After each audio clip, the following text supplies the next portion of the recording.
So we have yet another artist on tonight. But a photography artist. A photographer. Yeah, A little different. We've had a couple that did painting and a little photography. Right. But this is his primary thing. Is photography, yes. Yeah, and he runs a photography business. He takes all kinds of pictures. I looked at his website. I'm really excited to see some of the pictures. We'll see some of the pictures, and I'm looking forward to talking to him about the actual running of a photography business, getting into the nuts and bolts of that, and some of the technical questions. So it is my pleasure to introduce Tony Graham. Welcome to the third chair. We got lucky. We got our guest Tony Graham here this week. And we also got unlucky because Peter's still here. Wow! I had to fire him, but he just showed up. No, I live in the garage. No, he's a good guy. Contrast to me. So Tony, you're a photographer Yes. now. How long have you been doing this? I've been doing photography professionally since 2009. So Before quite a then, while. I would carry around my little 110 camera or my early 35 millimeters, and I would just take pictures of literally everything. So I still have a lot of those photos from like the late 80s, early 90s, but professionally, when I finally decided to do broken glass photography, 2009. And broken glass photography Yes. is your business. That's right? correct. Yes. Yes. So Yes. people know it's like, what does he take pictures of broken glass? What do you break? I Did he break a lens? I don't know how that happened. don't know. That's the name of his business. So It literally came from, I used to keep journals. I still do on occasion, but I used to write a bunch of journals. And because I'm very pretentious, I call the journals Fun with Broken Glass. And I had like 6 volumes of it. And I still Wow, have a that's few of pretty them. good. No, I wrote them when I was like 17, 18, 19. oh. And when you're a 17, 18, 19-year-old boy, your thought process is stupid. So I would read it and go, I remember those years. So you cringe when you read oh this. God, yes. It's like, oh, there's no sophistication at all. Yeah, I think some of the stuff I did with, or even the early 20s, it's like, oh my God. Well, exactly. It's like, what was I thinking? Yeah, At 25, I realized how smart my dad was. Like, exactly. Well, a lot of times people in business won't take you seriously till you hit 40. Exactly. Yeah, Exactly. yeah. I honestly think when you're young, you have the benefit of being young. Yeah. So you just go out and just do stupid stuff. And no one expects any And different. no one, everyone's like, yeah, we kind of figured you did. He'll mature someday. And now, in my 50s, I don't care anymore. Yeah. it's nice to be in your 60s because it's like people do, whatever. Whatever. That's fine. People say, why are you doing that? Well, I just feel Shoot, like next year I get that discount at IHOP, so I'm all about that. First my wife was like, when we turned 60, because we're like 10 days apart. Holy cow. And then, so I turned 60, and I started doing discounts. And she says, oh, no. This is not even right. But now she's saying, okay, go up and get the discount. Just do it. Just do it. Get the discount. Get the discount. Don't forget the The discount. only thing I don't like about the discount is like the size of the meal is like It's less. Yeah, it's like a little tiny bun, So take a percentage off. Back to the kids' meal. Exactly. Yeah. Exactly. It's exactly it. Oh my God. Hilarious. So going back to photography, what's your biggest challenge of being a photographer? On the professional side, it's the fact that it is very difficult to make money consistently as a full-time photographer these days. It is very, very difficult. The equipment that is out there is gotten so good that somebody can get into photography without really even understanding anything about photography. That's true. Point the camera, take a picture, and it looks good. Whereas See, that's my level, but it's easier for me. looks good. Chances are, any modern camera, you pick it up, you got the right light, you point it, click, it would have been a picture that probably would have sold in the 80s.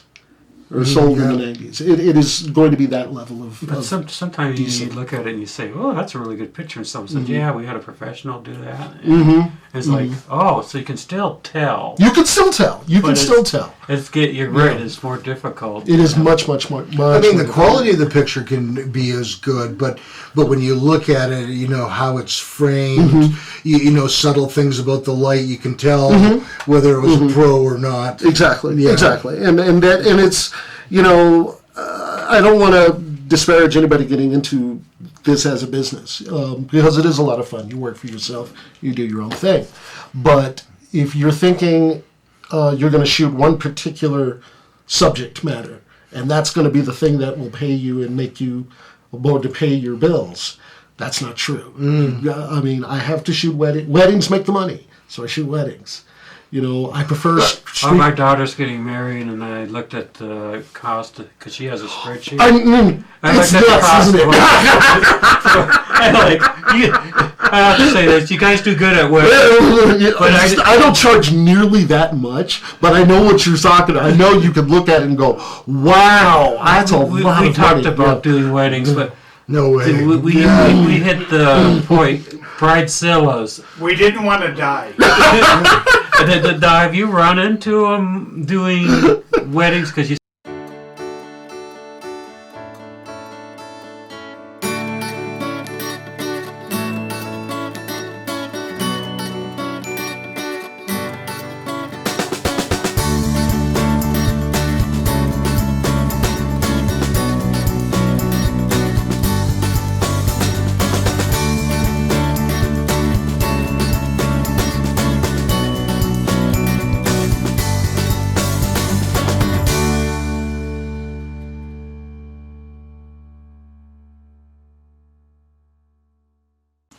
Welcome back to the third chair. Peter's still here. Yo, Hey, you were really quiet that last segment. And Yeah. he's really frustrated. He's crying on the break. It was bad. It was bad. There'll probably have to be a special episode just to cover what just happened. Let him just sit there and yammer about something. Peter had therapy. Yeah. And Tony has been just talking about photography Yes. and enthusiastic photographer. Yes, extremely. Probably too much. And then you talked about your 11-year-old son. Yes. Trying to get him. Yes, he's my son's, his name is Lucian. He is a very precocious 11-year-old. He is curious about everything. He will talk your ears up about subjects out of nowhere. Like one day he will go, "Dad, do you know how they actually made the bomb work in the end of World War II?" And I'm like, "We're about to talk about Oppenheimer all of a sudden." He goes, "Yes, here's what I know." Does he want to see the movie? He does. He's got to wait 2 more He's months. got to wait 2 more months, and it's a Nolan film, so it's going to be 3.5 hours long. I think it's just under 3. I think it's 2:58. No way! Yes, way to go! He's finally kind of reining his baser instincts in. How nice! Well, we hope the movie doesn't bomb. I gotta go. I think we all 3 should leave. It's usually After Peter that starting one. those jokes. That was awesome. That was good. That was good. Yeah. That was next level dad joke. I love Yeah, that. and I saw we're talking about the atomic bomb. Yes. Yeah. Yeah. Oppenheimer. Yeah, he's been. Or was it Oppenheimer? Or Oppenheimer. Oppenheimer. Saw a trailer for it. I'm excited about it just because it's an interesting Yeah. subject. But And it's the same week that Barbie is out. So Oh guys, my go to goodness. Oppenheimer so we please, it's gonna be Barbie doesn't beat it. it's gonna be a lot of teal. But he's amazing, and he has an eye for kind of the avant-garde and the obscure. His favorite painter is Salvador Dali. Oh, So he I has an love eye Salvador's picture with the mustache. With the mustache. he wrote a script for a Marx Brothers movie. Yes, I know about that story. Yeah, I know about that because I got the book where somebody drew a graphic novel based on his plot. oh my goodness. Yeah, with the Marx Brothers in it. Oh goodness, that would be fun to see. Oh, that would have been a hilarious movie. Oh, but yeah, I'm kind of eager to see where he puts a lot of his art side too. It's kind of fun to watch him kind of develop do It's stuff very, like that. very, Watching very your kids curious where it comes be from. creative Yeah. and stuff. Watch them develop like that. Yeah. That's the neat thing about being a parent. Every day he does something that blows my mind. And Oh, it just sort of like, I had never thought of it that way, or wow, that's really interesting. You're really excited about whatever this is, so tell me all about it. And I'm like, okay, I'm glad we can have this talk, you know. And then sometimes he'll hit me with stuff like, you know, Dad, is Anubis an actual god? And I'm like, wow. Let me get back to you. Let me work on that for you. 2 hours while I look at You're the just like, computer. I have no idea what he's talking about. That was so funny. I think we've all experienced that with kids. Oh yeah. Oh, yeah. Okay, I got you. Dang. So, photography, what is a common myth about photography that really isn't true? That people say, oh, all photographers, or photography is just this, or... That's good. That's actually a good one. I honestly think that, and I'm going to say something that's probably going to irritate a lot of photographers out there. Well, this will be fun. So you'll get some sort of angry mail.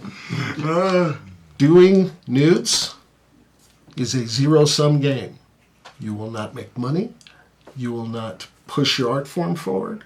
You won't do anything other than have a collection of images that you can't really promote unless you're working for a magazine. And they don't want you. So you said doing nudes. Yes, any sort of worthy... Sorry, Peter. Yeah, we were hoping. I'm assuming mostly female nudes? Yes, Yeah. yes. It's a lot of it comes from talking to younger photographers, mostly guys, who will come into the business thinking that that's going to be the be-all, end-all. They're going to take these incredible modeling shots. They're going to shoot a lot of nude work, doing all this stuff, and then you will create a big audience, and you will be able to live as a professional photographer doing this. And that's not true. A lot of that's already been done. It has been done. Yeah, And plus, when you can pull out your cell phone and take a photo that is as good as magazine quality stuff from like 30, 40 years ago, that's all that anybody cares about. So the way you make money as a professional photographer is being diverse and shoot the weddings, shoot the engagement sessions, shoot the maternity sessions, shoot the babies, shoot the bar mitzvahs, shoot the everything. Shoot everything. That is the only way you're going to If consistently... it moves, shoot it. Shoot it. If you're a sports photographer, that's exactly it. Yeah. And I can tell this is a Peter question. If you were a food, what would you be? Peter, were you hungry when you... Probably. That is a Barbara Walters question. And most of the people have no idea who that is. There's no gotcha here. That's good. That is a straight up Barbara Walters. I would be a pineapple. And then you couldn't be here. I would be the filet mignon that I had at the steak restaurant when I was traveling in Chicago about 3 years ago. Oh, nice. It was literally the best piece of steak I've ever had in my entire life. Is it one of those fancy steak places? Yes. I got to go to one, and I'm like, oh, this is cool. You know, we drove, I was with a group of guys, and we were driving to a conference in San Antonio, and we drove from here to San Antonio one day. Then one of us said, let's go to this fancy steak place. Yeah. And we did, and we're wearing our jeans, and everybody, it was Saturday, in their suits and gowns, and then the guy sits down, and we open the menu, and the steak and the potato come separately. And he goes, this is a long time ago, and he goes, $24 for a steak, and I don't even get a big potato. Thank you. Okay, I can tell you where it was. It was at that steakhouse that's in downtown Colorado Springs. I went there once. Oh, the one that used to be, yeah. I don't remember Like Ruth Chris? No, it wasn't like a Frisco's. No, it was like a local. It wasn't even a local chain. one. It was a local one, and it was really good. And I used to work years ago for Hewlett Packard, and we had our business Christmas party there one year, and some darn that foolish person gave our team lead, here's the credit card, you guys go nuts. Oh my goodness. So we go, let's go to the steakhouse. And we were just, yes, what's that? Dom Perignon, bring me two. Dessert and everything. $3,500 we spent. You guys are good. Oh, someone got into trouble. See, for that. I was an auditor. Even if we were trying, we wouldn't get it. We're just too cheap. Yeah. But it was worth it. Yeah, your was general amazing. would be going, I can't buy this, but you spent that on That the much on a steak? Give me my bombs. Yeah. I bet that steak Yeah. better be the best steak you've ever had in your life. That was probably pretty good steak. The IRS only allows so much for meals and incidentals. Yeah, $3,500. Yeah, you get like $60 for the day for food. Worth it. Totally worth it, because it wasn't my money and I didn't get in trouble. Yeah, what the heck? I was like, fine. So Tony, I want you to picture this scenario, okay? You are now Coach Tony, and you are going to be giving advice to questions that people have written in to ask Coach Tony, tell me about how to handle the situation. Ooh. And I'm going to give you the first question, and we're going to let you answer it when we come back. But from the real break. quick, Tony, give me a pose that a coach would have. You know, like Coach Tony. What did Tony Dungy used to do? Just no, this was more Dan Reeves. Just just continually. No, Belichick. Just There we go. Yeah, We'll use that shot. we'll use that shot, and you will get the question when we come right back. Sweet.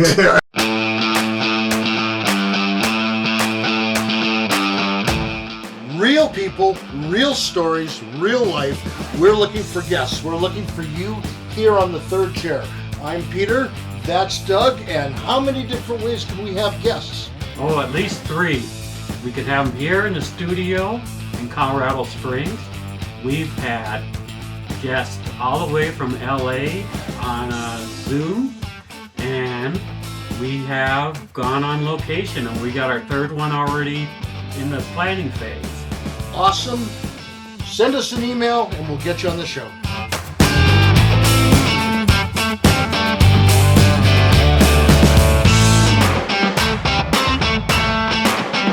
Welcome back to the third chair. I am still Peter, according to my Colorado ID. That is Doug, and we have our special guest, Tony Graham, photographer and artist. And we've now put him into the role of the coach. So here is real questions from real people that are artists that really want to have advice on a few issues. Here's the first one. Sometimes artists need to deal with medical problems. Could be depression. How can an artist remain productive during times when they're struggling with things like depression? Now I'm going to take that a little different direction, because Yeah, this go is ahead. something that actually happened to me. Okay. When COVID hit. Yes. Oh, that probably My happened to a lot of business people. was gone. I had no business for 2 years. And now, luckily, I was able to get some help because of my business, and so I was okay. But I got lucky in that regard. But there were times where it was kind of like, I'm not working, I'm not expressing myself. I'm certainly not making money. I'm not making contacts. I'm not doing anything other than sitting in this living room staring at this computer screen for way too long. And I was fortunate. Luckily, a lot of the friends that I have are folks who are also artistic, either artists or artistically inclined in some way. So I was able to reach out to a lot of folks and saying, hey, I have this idea for a photo shoot. Do you have your webcam? Just turn your webcam on and I will direct you where I want to go, and I will take photos with my camera through the screen. And we did a bunch of work like that. I did some shoots with some friends of mine who would come down to, I live in Manitou Springs, so they would come out to my place in Manitou, and she was wearing a surgical mask but had her hair done up really nice. And it was kind of this almost like 60s Marilyn Monroe type vibe, but with a surgical mask. And it was a way for us to be able to channel a lot of different stuff out. So I would pretty much say, look, if you're going to you really, really got to go look into yourself, and hopefully you'll be able to find some way to get that spark out. It doesn't need to be desperately serious. It just needs to be something where you're not sitting on your hands just sort of waiting to do something, because that's the worst thing in the world, to basically feel like that. It sounds like community, though, was also very important. Very much so. A lot of us, during that time especially, a lot of us kept each other going, kept each other alive. Sane. Yes. So it was rough, because you had a bunch of people who were very extroverted, or myself, who I consider myself introverted, and I'm not. And you're not an introvert. No. I haven't seen that so far. I haven't seen that so far. You talk for 20 minutes straight. It can happen. But As introverted as Peter is. Yeah. thank you. Yeah, Yes. there But it was just more of, being fortunate to have those people around you who are kind of like, hey, how you doing?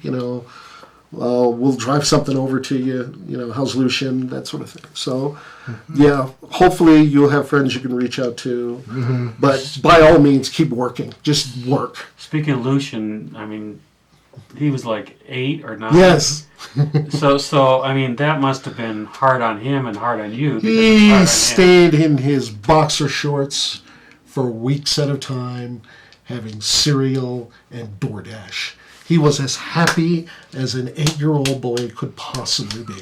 So he enjoyed this. He liked the pandemic. He loved it. Oh, my goodness. Oh, and when they tried to go back to school and it was the remote thing, which, that doesn't work, does it? absolutely not. But darn it, they tried, and it was... Yeah, it's hard. I tell you, it's hard. I remember some classes you can do, but they have to be small, because 24 kids on a screen. It was amazing. I'm I just mean, like, poor teacher. I was like, Poor so gal. yeah. poor gal. You mean you had 24 kids on the screen? That was no fun. I can't even. But again, Lucian was like, this is awesome. I learned nothing, Dad. I'm going to go watch television. No! Yeah, but the same kid that'll want to come back later and talk about atomic energy. Exactly. Exactly. That's so cool. All right, so maybe television is good, because he'll watch this movie Oppenheimer. I'm sure you guys are going to go to it for the sound of it. And then maybe he'll do some research online. That's exactly what I mean. Because I know at a certain point is when my daughter started asking me questions. I said, okay, here on the computer, you type in that word, and then you can find it. And then she said, one day I said, okay, you can go Wikipedia. And she says, you're not supposed to go to Wikipedia, Dad. I said, no, you go to Wikipedia, and then you see their sources. And you go to the sources. And you go to the sources, And then they have other sources. Yes. I mean, especially So Wikipedia is not useless. No, it No, isn't. it's some pull sources from something. Yeah, exactly. Yeah. Well, second question for Coach Tony, and that is, let me see if I can get this straight. The question basically is, how do you identify meaningful projects to do for your art, realizing there's an element of things that you have to do to survive, and that you may not be able to pursue what you're the most passionate about. So how do you deal with that, or how do you balance that? There are really two answers to that. One is the completely business, Broke Glass Photography LLC business. Does it make me money? Or if it doesn't make me money, will it lead to dovetail to something that will? Right. If that doesn't fit the category, then I'm not going to mess with it. Unless I'm okay with it not making money. And then at that point it becomes, does it excite me? Mm-hmm. Does it make me think? Mm-hmm. Does it kind of freak me out a little bit? Mm-hmm. Where are you coming from with this? I love working with people who approach me with ideas that are very challenging, very something that they're pulling out of themselves and presenting. And sometimes they're looking for, as the photo shoot as a way of being cathartic. Sure. You know, you're bleeding out a manic episode, or you're trying to come to terms with some grief. You know, you're going to approach shoots like that differently. What's the most interesting shoot that you had to do? I mean, somebody coming up with, hey, I want to do, Tony, I want to do this. And That is a damn fine question. That is a damn fine question. Because there's been quite a few. And the first one that popped in my head I'm not going to use because it's a little risky. Okay, Let's skip over that one.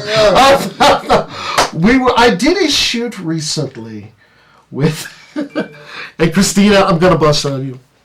A friend of mine, Christina, we did a shoot recently where she was going through some medical stuff where she had lost her hair.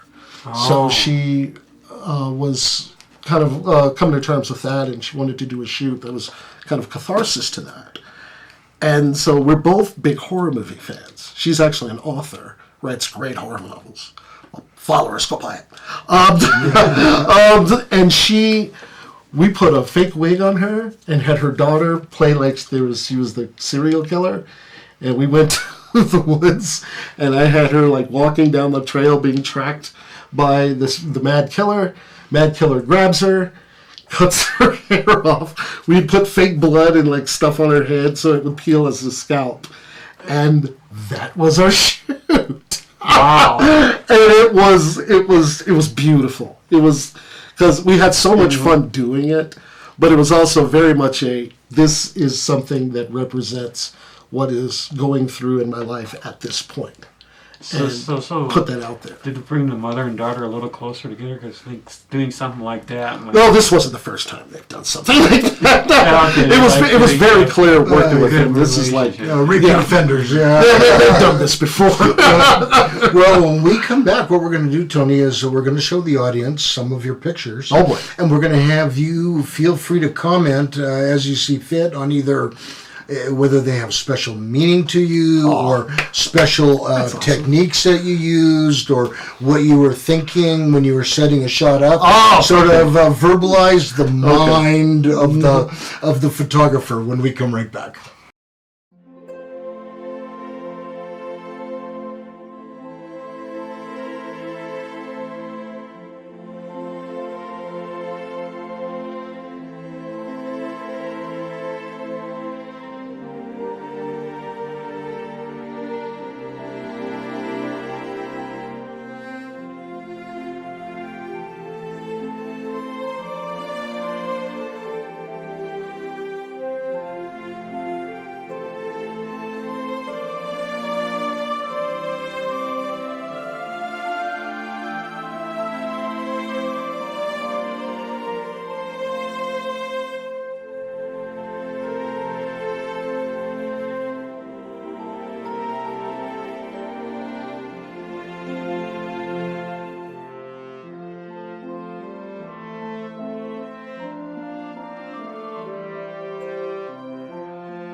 Welcome back to the third chair. I'm Peter.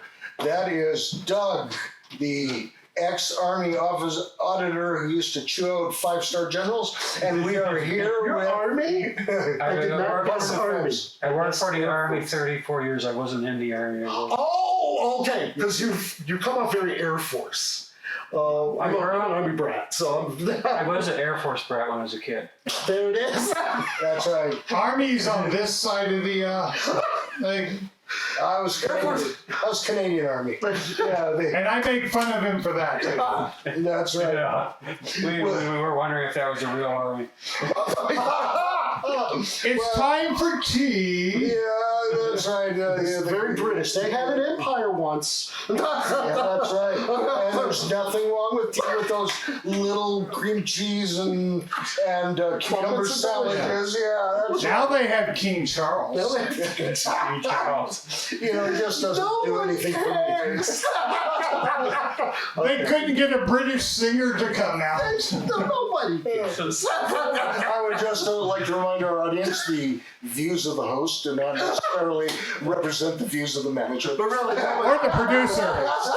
no one cares. Yeah, no, it could. Yeah, even if his name gets on the Canadian nickel. Don't. Yeah. So what we're going to do is put up a few pictures of Tony's with work. them. Can she come in now? Oh, yeah. Keep on, keep on. That's Yeah. Michelle. That's Michelle. She's got a special guest coming in. Special guest coming in. Yeah, we will show her. Yeah, so we're showing some of Tony's pictures. They are going to be flashed on the screen, and we will have. Hey, what did we say about flashing on this show? I think we discussed that last year. And where to go? We would like to point out that we do have an official warning of we are not necessarily family friendly. Depending on what photos he puts up there. Oh, mature audiences only. He tried not to do it in the R-rated ones. Yeah, we try. I picked ones that I really love the creativity. So, Okay. yeah. So this first one that we're going to put up is a beautiful. I think it was out of the wedding or engagement. That was an engagement shoot. This was an engagement So shoot. did you have to hide? No, that was taken in Manitou Springs in the early fall, and it was just an engagement shoot. And the engagement shoots are pretty much you get to know the couple as much as you can, kind of get a feel of what they're like, and then all right, let's go have fun with that. So they're very outdoorsy folks there. I got to shoot their wedding. That was the beach wedding. So they flew you out there. They flew me out there. I stayed at an Airbnb in Holden Beach, North Carolina. Ate ridiculous. I had a low boil, which I'd never had before, which is the most delicious thing in the world. Was that like with the different seafood? Yes, and it was corn and potatoes, potato sausage. It's very popular in both countries. But anyways, with this picture. Now you make me hungry. Yeah, me too.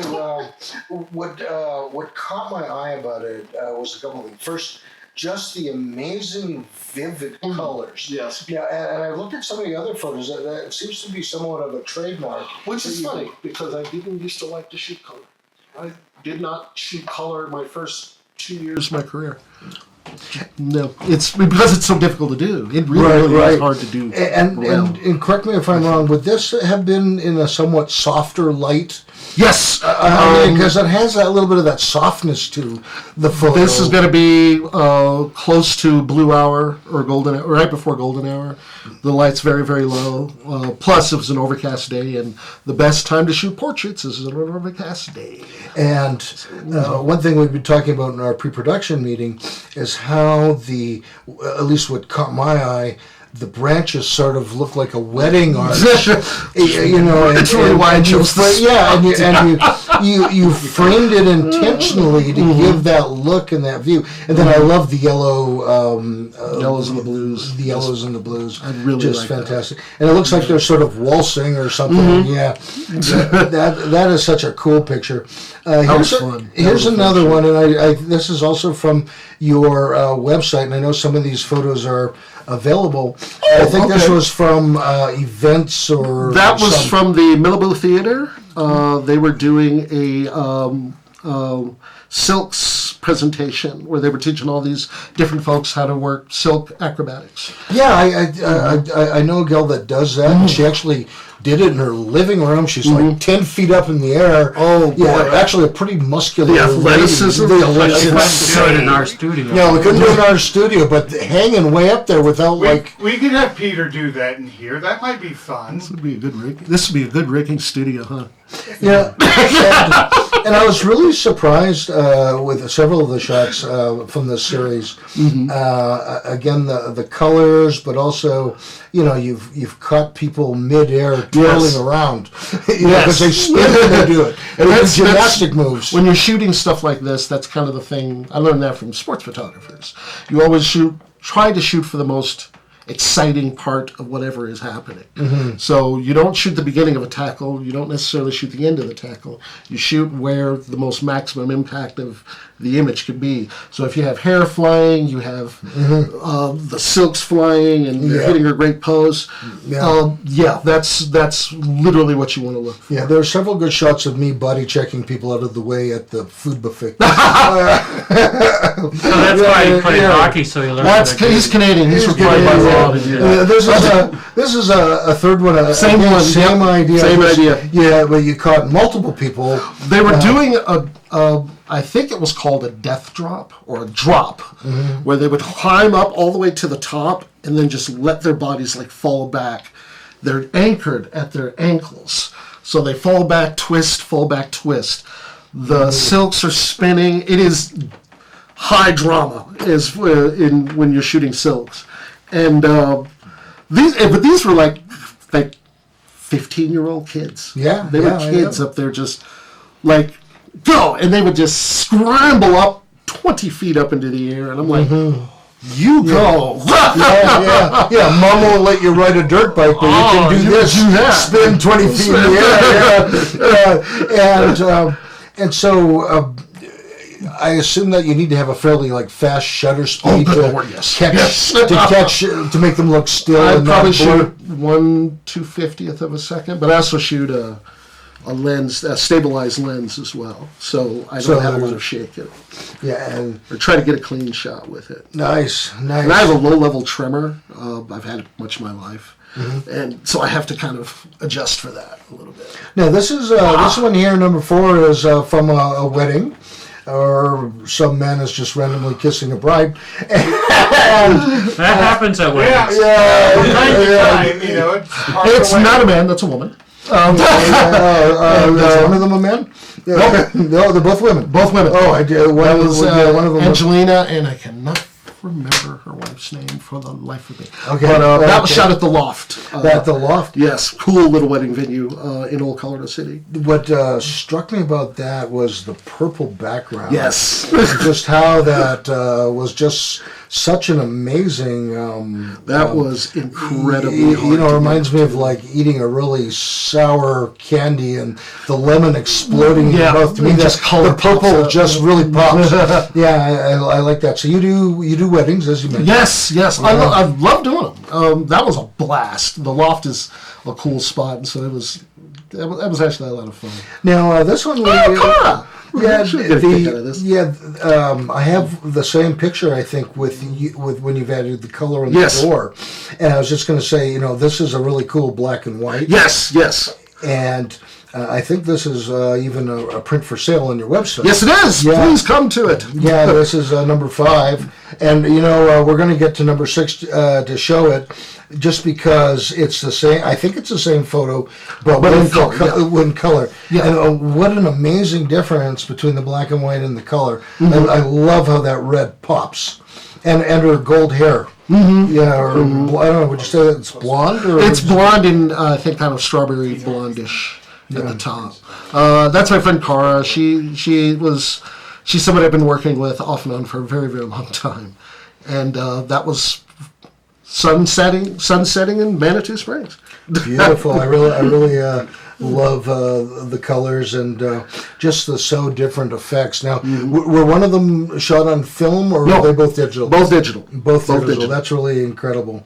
It's amazing what we can do with computers to add Pretty color. much. I mean, most of the time I'm looking at black and white when I'm shooting something like this, because I like to contrast the reds and the greens and filter to them in tones, see what pops. Yeah. And but that one looked really, really good in color too. So Yeah, I like the addition of the white face makeup and Yes, and that the was her black- idea. and the black lips. her idea. Yeah, that kind of old time silent movie kind of feel. That's but a look also- she does very, very well. but also maybe a little bit of a goth feel. Very much yeah, so. Yeah, that really worked. Very, very much so. So when we come back, we're going to have our last segment. So we'll be right back and after this break. Cut. Booyaka! I've helped several people write and finish a book. I've helped a doctor that was in medical school graduate and then get into a residency. And I also actually have quite a background in mathematics, and I do some math tutoring for the GED as well as the ASVAB for those that are thinking about a career in the military. So my contact information is on the screen. Please send me an email or a text, and we can talk about some of these services and how I can help. That's Peter Grigg at Pikes Peak Recovery Coaching.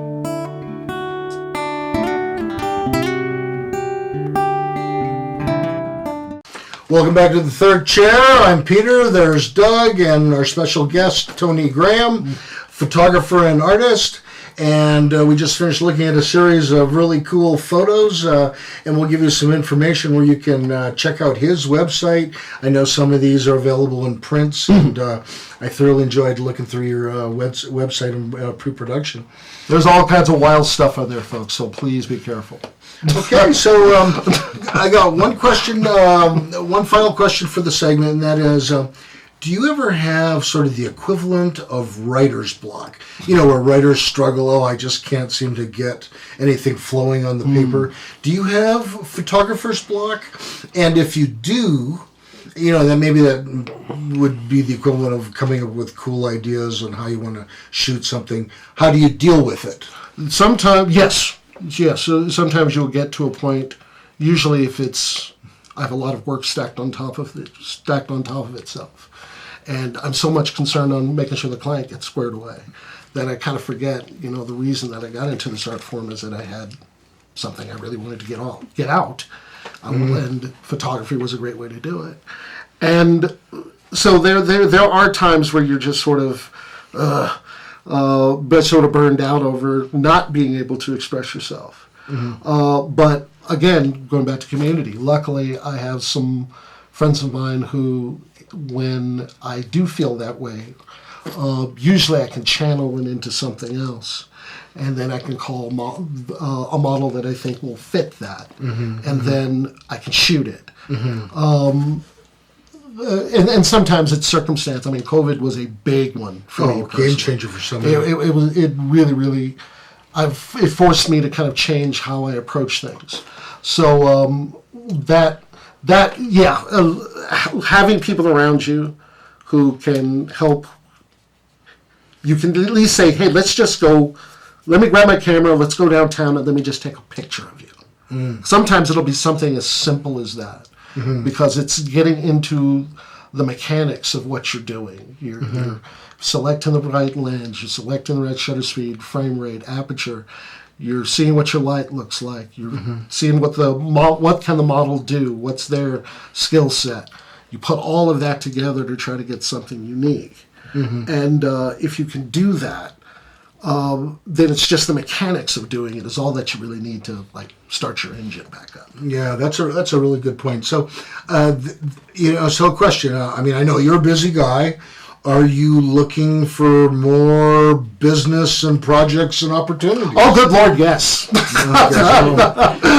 apparently he is. Yes. And so what's the best way for people, like say they had this idea and they wanted to contact you? And the best talk way to you? get in touch with me is my email address, quite frankly. Broken Glass Photo, but photo is FOTO @gmail.com. So you don't have to type as much. Exactly. Yeah, and you know, and what would someone say? Would they just say like, "Hi, Tony. This is Peter. I would like a photo of me running for my life from a grizzly bear." Only someone can do that. Yeah, no, I'd like to. Just survive long enough. We can have that happen. You know, can I meet you for coffee to discuss the concept? Yes, literally like that. And Doug and I will go looking for the bear that we're Yeah. going to We'll make from that Alaska. happen. Yeah. We'll- no, shoot me an email. I am open to anything and everything. You know, so different models. Some I do not maybe, care. My motto is, I will photograph you if you give me money. You know, I knew some lawyers like that. Yeah, their motto was if it's legal, it's ethical. It's ethical. Exactly. And that's my motto for my photography. If it's legal, it's ethical. And I know you sell some prints and stuff Yes. on your website. Could you give us that? And we're going to put that contact information on the screen. That is brokenglassphoto.smugmug.com. Yes. Yeah, I think that's and you're on Instagram. Yes, And there's- Instagram. That's under Broken Glass Photo. And there's a link to the website Yes. there too. Yeah, I tried to find the website, but the smug mug part threw me off. Yeah, I was yeah. just looking for a plain. You know what? .com. The funny thing is, I used to have a domain, and I let it lapse. BrokenGlassPhotography.com. I let it lapse. It doesn't really matter to me anymore. People get in touch with me through the email, so it's fine. But I tried to just see if I can get it back. They want $6,000 for it. Oh, and that's cheap. Yeah. That happened Well, to a friend of mine. Oh, Because I did not know that. Yes. his blog to write, and then they changed it, and he says, "Yeah, now I got the really cheap version because otherwise I can't afford anything else." Wow. well, thank you, Tony, for being Oh, my here. goodness, thank you. You've graciously Thank you. agreed to Thank be you here so much. next week, and we're looking forward to that. In the meantime, from Doug and myself, please like, subscribe, share, and hit the notification bell icon so you know when we've uploaded another episode. Good night from the third chair.